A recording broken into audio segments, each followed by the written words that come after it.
संजीवनी अभियानाअंतर्गत अवयव दानाबाबत जनजागृती आणि मार्गदर्शन कार्यक्रम पार पडला। या उपक्रमात शिक्षक, विद्यार्थी आणि नागरिकांनी मृत्यूनंतर अवयव दानाचा संकल्प करून माणूस जिवंत ठेवण्याचा संदेश दिला।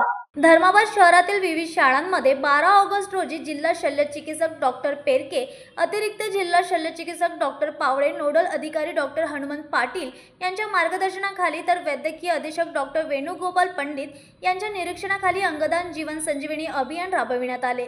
ग्रामीण रुग्णालय धर्माबादचे एनसीडी समुपदेशक नितीन आडे यांनी जिल्हा परिषद हायस्कूल, शासकीय अध्यापक विद्यालय आणि विजडम इंग्लिश स्कूलला भेट देऊन अवयव दानाचे महत्त्व पटवून दिले। किडनी, लिव्हर, हृदय, डोळे, त्वचा असे अनेक अवयव मृत्यूनंतर दान करता येतात, ज्यामुळे अनेकांना जीवनदान मिळू शकते हा संदेश त्यांनी दिला।